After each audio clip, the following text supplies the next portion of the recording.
حي على الفلاح.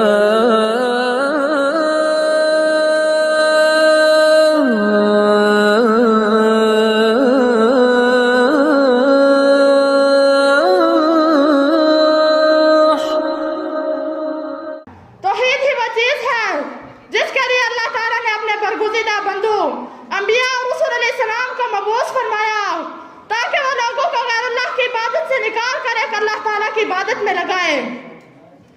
توحید ہی وہ چیز ہے جو ایک مسلمان اور کافر کے درمیان فرق کرتا ہے۔ توحید ہی وہ چیز ہے اگر اسے کما حق کو قبول کر لیا جائے، اس کے تقاضوں کو پورا کیا جائے، اس پر موت آ جائے تو اللہ تعالیٰ نے جنت کا وعدہ کیا ہے۔ اگر اسے کما حق کو قبول نہ کیا جائے تو اس پر جہنم کی وعید سنائی ہے اور اسے قبول نہ کرنے والے انسان پر جنت کو حرام کر دیا ہے۔ اور کلمہ توحید کا یہ مفہوم جب رسول اکرم صلی اللہ علیہ وسلم نے مشرکین مکہ کے سامنے پیش کیا تو وہ کہنے لگے اجعل الآلہۃ الہ واحدا ان ھذا لشیء عجاب، کیا اتنے معبودوں کی جگہ ایک ہی معبود بتا دیا؟ یہ تو بڑی عجیب بات ہے، کیونکہ ان کے لیے کلمہ توحید کا یہ مفہوم ناقابل فہم تھا۔ وہ تو 360 بتوں کی پوجا کرتے تھے، اس لیے وہ اسے ماننے کے لیے تیار نہ ہوئے، بلکہ کہنے لگے اَإِنَّا لَتَارِكُو آلِهَتِنَا لِلشَّاعِرِ مَجْنُونَ، کیا ہم اپنے معبودوں کو ایک دیوانے شاعر کی بات پر چھوڑ دیں؟ خلاصہ یہ ہوا کہ کلمہ توحید کا مفہوم محض اتنا مان لینا کہ اللہ تعالیٰ ہی عبادت کے لائق ہے کافی نہیں، بلکہ اس کے ساتھ ساتھ تمام معبودان کا انکار کرنا اور ان سے لا تعلقی کا اظہار کرنا سب ضروری ہے۔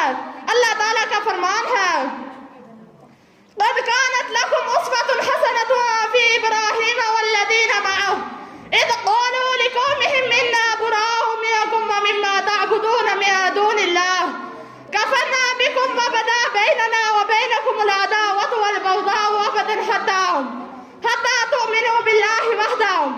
مسلمانوں، تمہارے لیے حضرت ابراہیم علیہ السلام اور ان کے ساتھیوں میں بہترین نمونہ ہے، جبکہ ان سب نے اپنی اپنی قوم سے برو اللہ کہہ دیا ہم تم سے اور جن کی تم اللہ کے سوا عبادت کرتے ہو ان سب سے لا تعلق ہے، ہم تمہارے عقائد کے منکر ہیں، ہمارے اور تمہارے درمیان ہمیشہ کے لیے دشمنی اور بغض کی ابتدا ہو چکی ہے، یہاں تک کہ تم اللہ تعالیٰ کی وحدانیت پر ایمان لے آؤ۔ توحید تمام انبیاء اور رسول علیہ السلام کی دعوت ہے۔ اللہ رب العزت نے انسان کے خیر و بھلائی کے لیے جتنے انبیاء اور رسول علیہ السلام کو مبعوث فرمایا ان سب نے اپنی اپنی قوموں کو یہ دعوت توحید پیش کی۔ حضرت نوح علیہ السلام کے متعلق اللہ تعالیٰ کا فرمان ہے لَقَدْ أَرْسَلْنَا نُوحًا إِلَىٰ قَوْمِهِ فَقَالَ يَا قَوْمِ اعْبُدُوا اللَّهَ مَا لَكُم مِّنْ إِلَٰهٍ غَيْرُهُ، ہم نے حضرت نوح علیہ السلام کو ان کی قوم کی طرف بھیجا تو انہوں نے فرمایا اے میری قوم تم اللہ ہی کی عبادت کرو، اس کے سوا کوئی تمہارا معبود نہیں۔ حضرت ہود علیہ السلام نے بھی یہی بات کہی یا قوم اعبدوا اللہ ما لکم من الہ غیرہ، اے میری قوم تم اللہ ہی کی عبادت کرو، اس کے سوا کوئی تمہارا معبود نہیں۔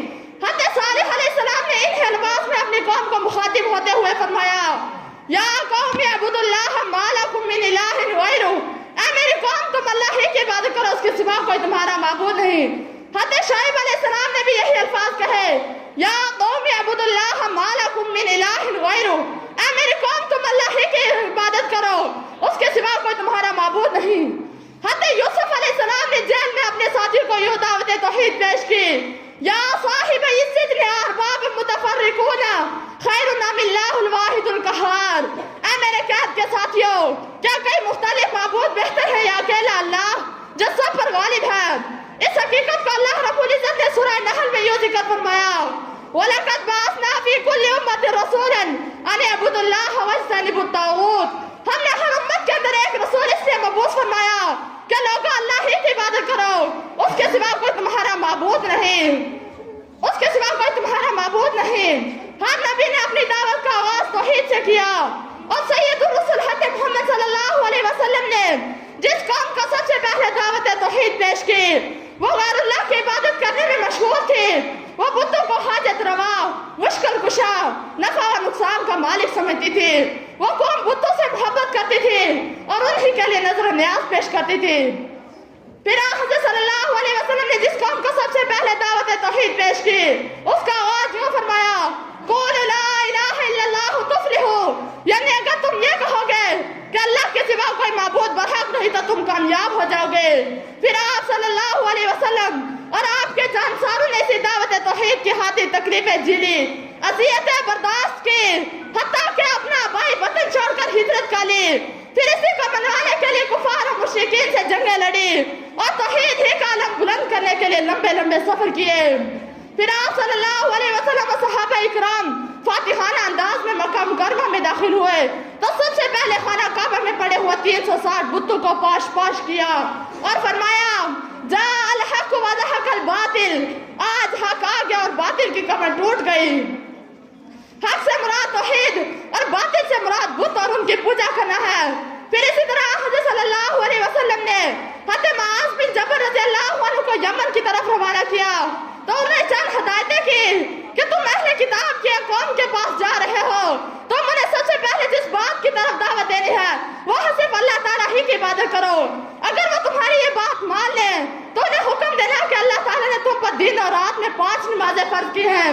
اگر وہ تمہاری یہ بات بھی مان لیں تو انہیں حکم دینا کہ اللہ تعالیٰ نے تم پر زکوٰۃ فرض کی ہے، ان میں سے مالداروں سے وصول کر کے ان میں جو فقراء ہیں ان میں لوٹا دی جائے۔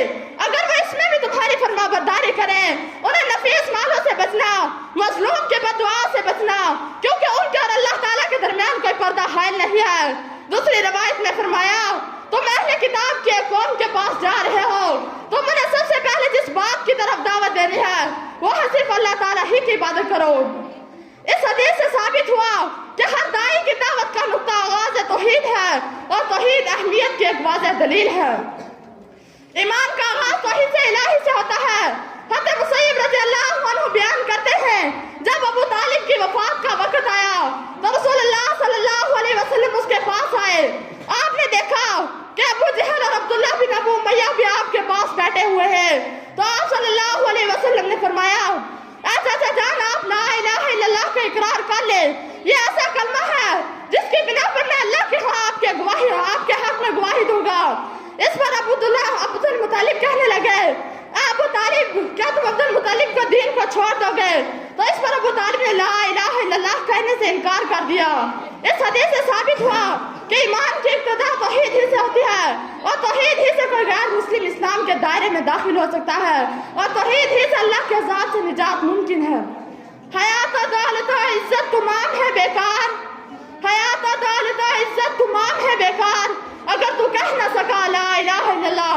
آخر میں اللہ تعالیٰ سے دعا ہے وہ ہمیں توحید کو سمجھنے، اس پر عمل پیرا ہونے کی توفیق دے، آمین۔ وآخر دعوانا الحمد للہ رب العالمین۔ السلام علیکم ورحمۃ اللہ وبرکاتہ۔